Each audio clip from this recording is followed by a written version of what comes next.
This week we discuss utility requirements. Is the existing power service adequate for current and future needs? Is the building connected to a septic system or a city sewer? Is a floor drain or a grease trap necessary? Is the water supplied by the city or a well? Darryl is going to answer these questions and a few more juicy tidbits by the end of our podcast.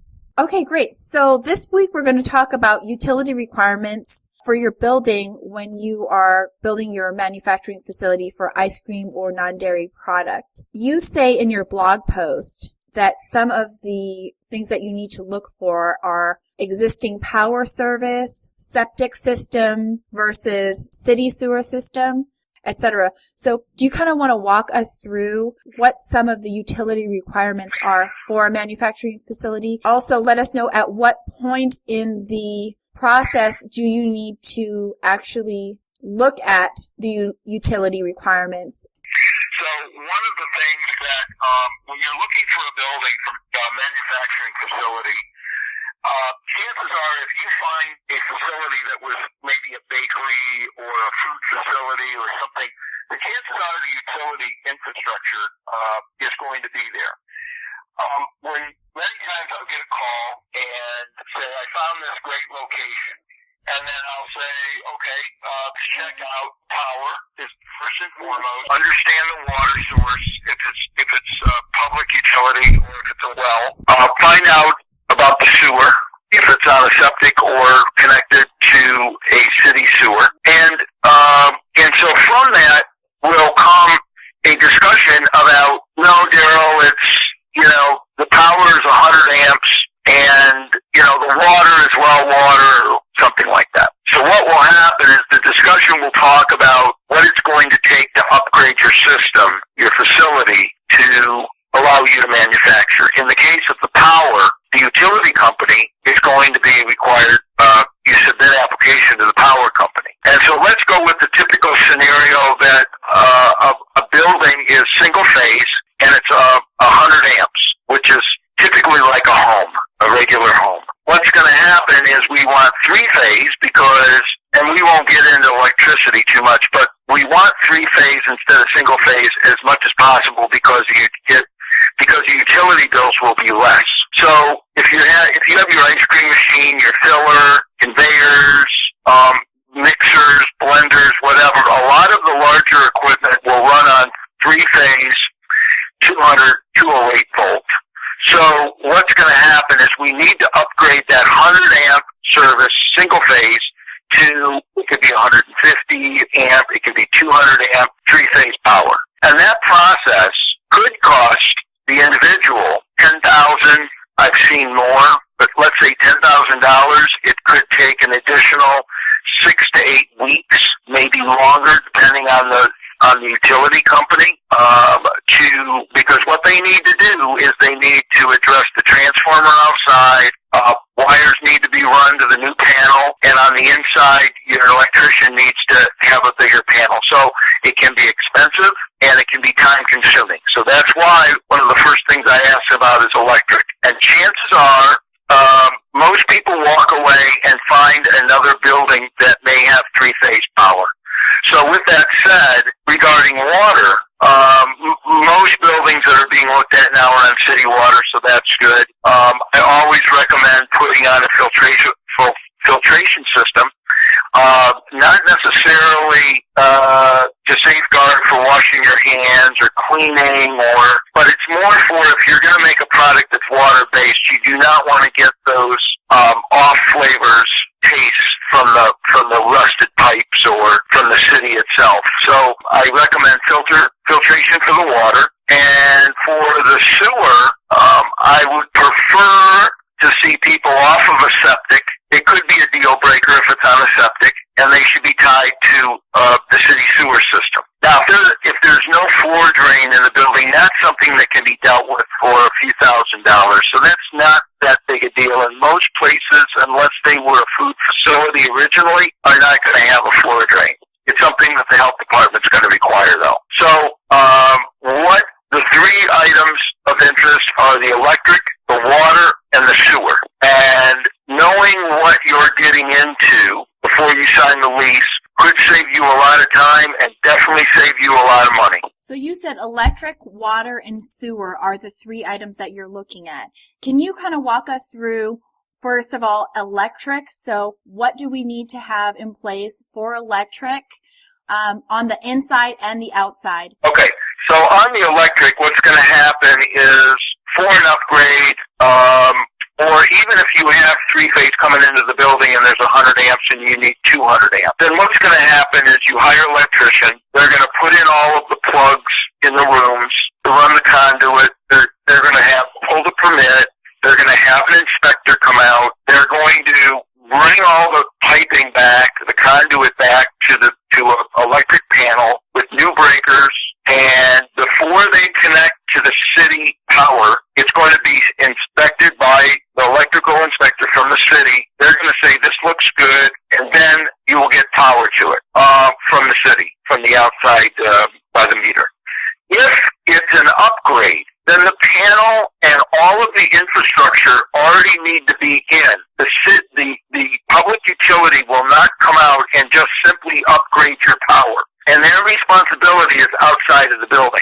So you are going to pay from the meter back to you. You are responsible to all of that. So if the meter is 20 feet or 50 feet or 100 feet away from the inside panel, then you've got to pay an electrician to run that 100 feet of wire from the meter to your panel.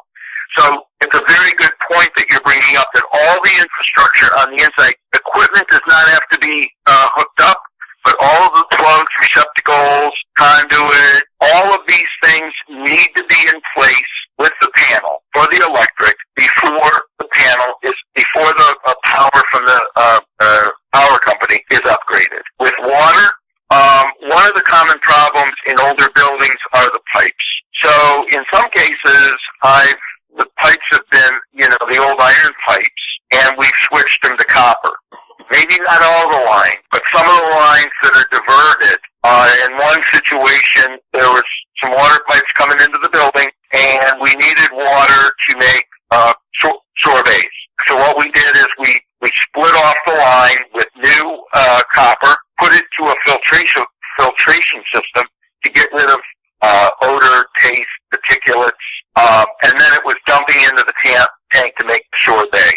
So in that situation, they didn't have to switch all of the piping. Another reason that you may need to switch piping for water is if you are going to have a high demand. So if it was a commercial installation, chances are the water, there's a water meter outside, and post meter coming on the discharge of the meter is going to be a certain size. Usually they're 1 inch. If it's commercial, it could be 2 inch.